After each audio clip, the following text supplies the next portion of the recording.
وأعظم ما يمكن أن تدعو الله به بعد أن تسأل الله أن يرزقك الجنة وأن يجيرك من النار هو أن يغفر الله لك ذنوبك. ما حمل على الكاهل شيء أعظم من ذنب يحمله بنو آدم، وهذه الذنوب كتب الله أنها وزر ولا يمكن أن يذهبها إلا الخلاق العظيم، قادر على أن يغفرها.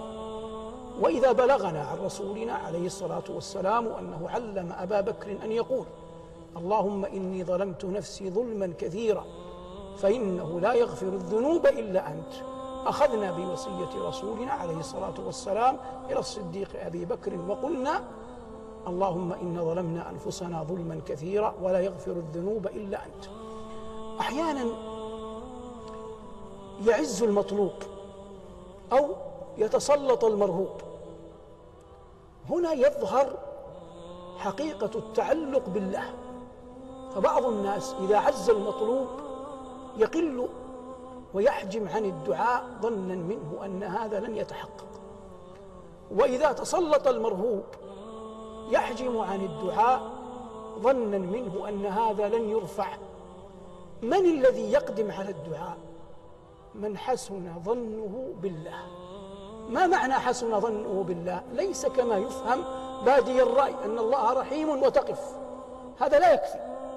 حسن الظن بالله أولا أن تعلم أن الله يقدر، ثم تعلم أن الله يرحم، لكن في الأول لا بد أن تعلم أن الله يقدر، وإلا وأنت في حال بلاء حتى من يراك من بني آدم يرحمك. فليس الحال بينك وبينه أنه لا يرحمك، لكنه لا يقدر على نصرتك، لا يقدر على أن يرفع بلاءك.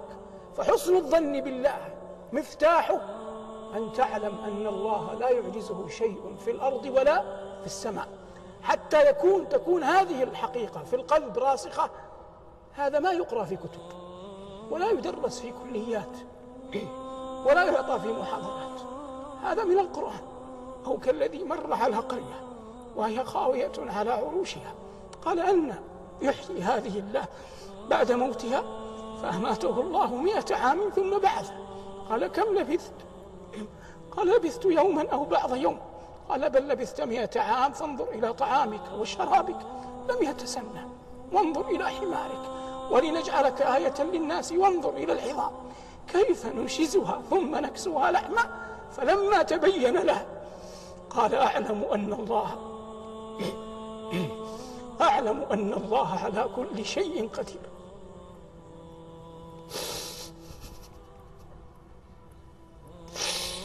هذا مفتاح العبودية الأعظم، أن تعلم أن الله على كل شيء قدير. إذا هذا اليقين رسخ في القلب، أي هذا من الخلق حتى تبالي به، حتى تسأله، حتى تقف عند بابه؟ لا يوجد أحد. إذا غلب على ظنك بل ملئ قلبك يقينا أن الله وحده على كل شيء قدير، وقتها متى ما تسلط المرهوب أو متى عز المطلوب علمت أن الله جل وعلا يقدر على أن يدفع البلاء وعلى أن يتم النعماء وعلى أن يتفضل عليك. لكن اقرأ ما من الله جل وعلا به على خلقه.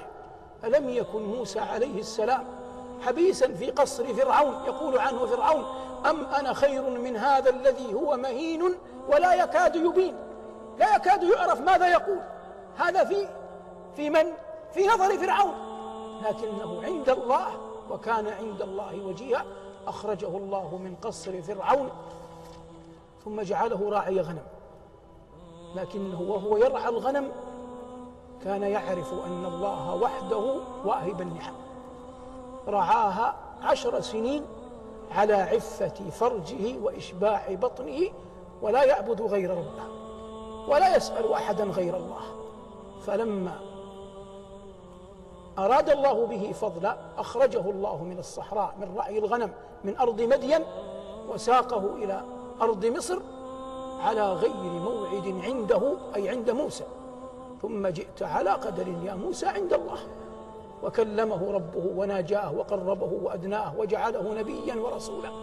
وأين موسى؟ يقول عليه الصلاة والسلام: قبره عند الكثيب الأحمر، مررت به وهو قائم يصلي في ليلة الإسراء والمعراج، أي أنه ميت في دار البرزخ، لكن الذي قربه وناجاه وأدناه وكلمه وأغاثه ووهبه حي لا يموت. وتوكل على الحي الذي لا يموت وسبح بحمده وكفى به بذنوب عباده خبيرا.